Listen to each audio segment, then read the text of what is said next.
two things that massively changed my life: meditation and journaling, morning journaling.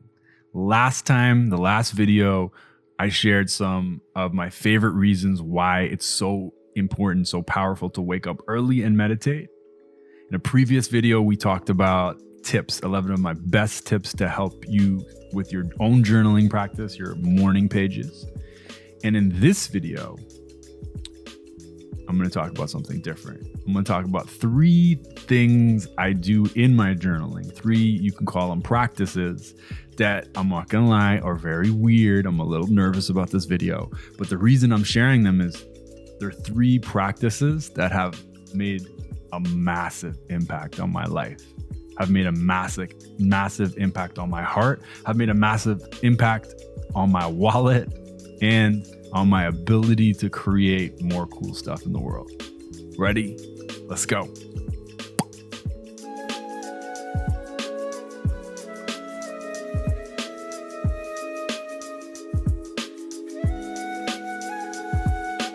So before we get started, here's what's very important. There is no one way of journaling. Okay, you can do whatever you want to in journaling. That's the whole point. The whole point is you have permission to do and say whatever you want. And I'm saying that because as I explain this first tip, I don't want you to judge me for why and what I'm doing with this particular practice. Here's what it is: tickling gems. Another word for gems are testicles. Let's get over it. I've got testicles. You might have testicles. Half the world apparently has testicles. The point isn't to pleasure yourself while journaling, but actually it is. So you may or may not have heard of this brilliant human by the name of Dr. Joe Dispenza. He has a belief that you can, how do you say this? You can collapse time and space. You can move from this place in which you are at and go to a future place in which you have the thing you want. And you can do that and get your dreams, the thing you want to manifest, in an accelerated way by feeling the joy and the pleasure that exists in your body, the joy and pleasure that you can invoke in your body, and sort of trick your brain and trick your system into becoming a magnet for that thing in your life. It's important that I am not actually literally tickling my testicles during this writing practice, but what I am doing is I am activating my sacral chakra, like where your butt meets the seat. Dr. Joe Dispenza and many scholars believe these lower power sources, these lower chakras like our sacral or lower abdomen or upper abdomen, they are kind of more survival-based energy places. So having sex is sacral, eating is your lower chakras, fighting, those more base energies and activities. And if you have a way of freeing that energy, and he does it through breathing. So what I literally do while I'm journaling, oftentimes journaling about a future thing that I want, and I'm writing as if it's already come to pass. And I'm sharing gratitude for the things it has brought in my life. For example, one of the things I wrote about recently was like, holy cow, 100,000 subscribers on YouTube. And I spent 3 pages journaling about that, and also breathing to the bottom chakra, squeezing my testicles in my butt. It's the truth. Squeezing with my inhale, bringing the energy up my spine, up my throat, up my mouth, up into my pineal gland, whatever you want to call it. It's this little gland in the center of your brain. If you can bring the energy to that place, you activate all sorts of chemicals, all sorts of metaphysical things even happen. And you become a magnet for manifestation. So yes, it's a strange thing I do. I'm a little nervous sharing it, but I'm sharing it because it's crazy impactful. Squeeze, move the energy from the base, bring it up to your pineal gland while you're journaling and see what happens. Wait, I know what you're thinking. You're thinking, yo, D, I don't have testicles. That's okay. You don't need testicles. Everybody has a root sacral chakra. Everyone has those lower energy sources. So this practice is still totally accessible to you. Okay, here's another strange journaling practice that has massively impacted my life. I call it family therapy. And before I can tell you the practice, I got to tell you a little backstory. So,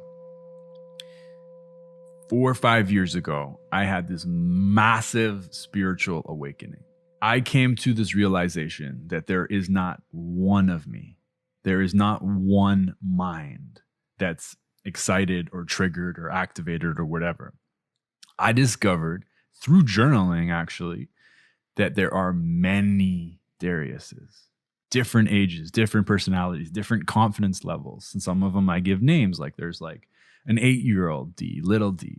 There's a photographer D, who I call photographer D. There is artist morning D. There is higher self D. There's all these different parts of us. And if you pay attention to your own language, we speak like this all the time. Like a part of me feels nervous. A part of me wants to take this new job, whatever it might be. And so why this was important and transformative to my spiritual awakening was I realized if I was ever going through something usually difficult where I was, say, triggered, it's only one of my parts that was triggered. It wasn't all of me. You know, we often say, I am triggered. My whole mind, every part of my brain is triggered. And that's not actually true. If you pay attention, there's only one part that's going through a hard experience. And so journaling brought this into a level that just transformed my life. And here's the specific practice. I would start writing, I feel. Whenever I was like, there's just too many emotions going through, or I was completely numb, I would start my journaling practice by writing the words, I feel angry. I feel numb. I feel frustrated. I don't want to do this stupid journaling. I feel scared. I feel insecure. I feel nervous. I feel excited, whatever it was. And it would open this like therapeutic healing space where I would let that part of me just express how he was feeling. And I would visualize in my head a cosmic family of selves, other parts of me, other Dariuses that were just holding space for that part. And then I would write in my journal, hey, I see you. We see you. And we just want you to know we have no desire to change you, no desire to judge you. We're just going to hold space for you to have this experience. And so this might be weird or might not be weird to you. You know, some people I imagine might be like, is this dude, has he lost his mind? Is he maybe like schizophrenic? He has different parts of him that are talking. I know that's not true. I know this is actually one of the most healing practices in my life because it creates an amazing opportunity for self-compassion, self-love, and self-celebration and recognition as well. Because once that part has an opportunity just to express, has permission to say what's in his heart, and the rest of them are just holding space, then that part goes, finally, someone listened. And then that part integrates into the collective cosmic family, and I become stronger together. And sometimes other parts will recognize him and celebrate him through the writing and just be like, I see you, we love you, we know how hard you've been working. And so it's almost like writing love letters to myself sometimes. It's like family therapy sometimes. It's like self-love, because for some of us, it's hard to express love for ourselves. So imagining it as a separate person, an 8-year-old version of myself, it would make it easier for me to love that external person a little bit more than it is just to love myself internally sometimes. And so this family therapy, cosmic family journaling practice has brought so much love and so much impact into my life. People treat journaling like a one-way conversation, like a monologue between you and the piece of paper. And I do that too. And I want to say again, there's no right or wrong way of journaling. This is just one particularly strange thing I do that is massively impactful in my life. It usually happens when I'm looking for something, like I'm in need of something. I need some sort of support. And it will start with me writing the line, "Dear universe," or sometimes "Dear God," whatever you want to call it, that's up to you. And then the next line I write is a line of gratitude. And the reason I do this is not because I'm afraid of the universe or afraid of God. I don't believe in any of that. The reason I do that is because when you create energy that is based in gratitude, it's also massively creative energy. It opens almost like a portal to a place where you can manifest and get support. So I start with "Dear God, dear universe." I go into I am thankful for something sincere and real. And then I go into the line that's "Please help me with XYZ." And then instead of this being a one-way conversation where I'm just expressing and writing, which has value, this becomes a two-way conversation where I almost hire God, universe, whatever you want to call it, as a ghostwriter for my journaling. I take a deep breath. And I'll give you an example. I did this just yesterday. I wrote, "Dear universe, I'm so grateful for this opportunity to be able to express myself through these videos, through this YouTube channel. And I'm here to ask you, please, can you help me find the right next video to make?"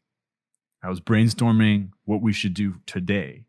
And I just sat there. I took a couple of deep breaths and I just made space and made room for this divine expression to come through me and take the job and do some copywriting for me, do some writing on my behalf. I hired God to be my ghostwriter in my journal yesterday. And instead of it just being a one-way conversation, I got out of the way and I let something above and beyond myself do some writing on the piece of paper. And guess what? This is the idea that entity, that energy wrote on those pages in my journal yesterday. And so maybe this is a weird tip that I outsource my journaling to God, or maybe you do it too. Who knows? On a scale of 1 to crazy, where do I fall with this video? Are these tips like, yeah, I do all those things, D, or did you hear things that maybe you've never heard before and maybe you want to try out for yourself? In the comments, let me know. Did you get what was your favorite tip maybe? And also, if you have a tip, if you have a really weird tip that also is amazingly impactful in your life, share them with me, DM me, put them in the comments below. I'd love to hear them. As always, if you are interested in coming and journaling with us, coming and meditating with us, we meet every Wednesday, every Friday. It's free, it's live, it's a meditation with kind creative humans. It's at artistmorning.com. And if you've liked this video, hit that like button, hit that subscribe button. It really, really does go a long way. Thanks, y'all. We'll see you next time.